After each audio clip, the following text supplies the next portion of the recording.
देवरन के का करी? अरे भागामती होली साल भर के त्योहार तनी मिलजुल के मना लेवल जाओ। अच्छा हाँ इस साल भर का होली आओ मिलजुल के मनावल जाला, तनी रंग गुलाल लगावल जाला। नहीं तो एने ओने मत लगाई। अरे काहे होली में सब माफ है देवरन को। अच्छा सुना हम बतावत है। बताई कैसे डाले रंग भैया भौजी दा बताई।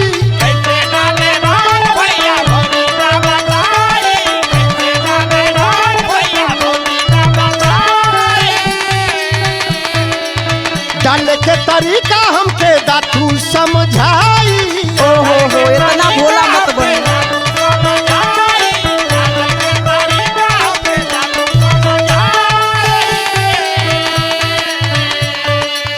कैसे डाले रंग भैया भौजी दा बताई। डाले के तरीका हमके दातू समझाई। अब तू तारे नरिया जेंट हो जाओ। अब तू तारे नरिया जेंट हो जाओ। अरे ए देवरू आवा ट्रेंड हो जाओ। एक रात बदे हंस बैंड हो जाओ। अरे बाप रे बाप। ए देवरू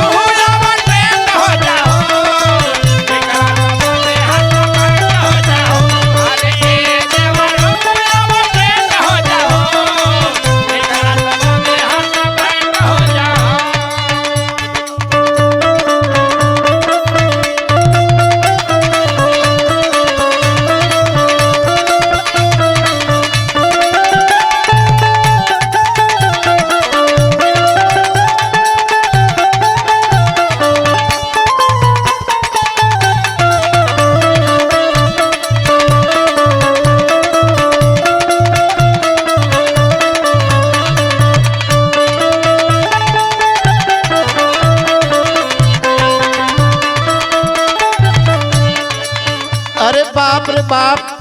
आज के दिन होली के दिन अगर हमके एक रात बदे हस्बैंड भी बना ले वो कोनो दिक्कत ना बा। अच्छा एले कि होली का महीना होली का समय हो।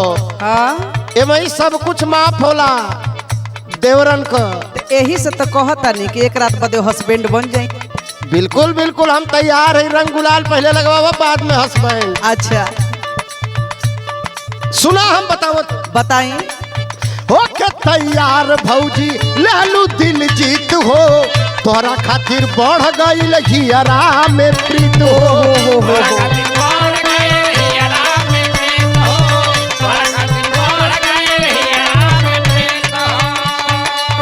होके तैयार भौजी लालू दिल जीत हो। तोरा खातिर बढ़ गई हियरा में प्रीत हो। अब मैं हरारू एक सेकेंड हो जाओ। ए भौजी का हो देवर जी? एक सेकंड मांगे थी खाली। का अब मैं हरारू एक सेकंड हो जाओ। ए देवरू आवा ट्रेंड हो जाओ। एक रात बदे हस्बैंड हो जाओ। अच्छा यो ए देवरू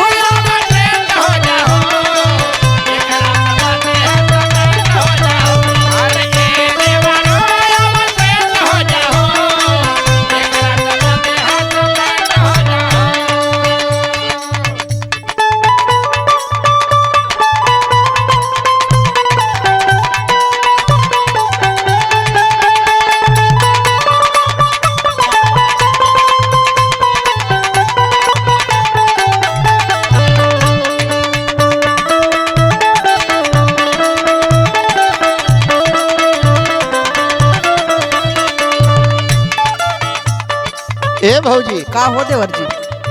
तोहार बातें निराला बाहो। अच्छा हाँ इतना खुश मिजाज भौजाई तो पूरे सगरो जहान में केहू ना मिली। ओ हो रउआ तेल मत लगाई। अरे भाई तेल ना लगावत है। ई होली का मौसम है, सीजन कहावत है। अच्छा सुना हमारे को बात। बोली तोहरा जैसन भौजी पाके तोहरा जैसन भौजी पाके गली हम तार हो। लग जाए भौजी तो के हमरो उमर हो। अच्छा अच्छा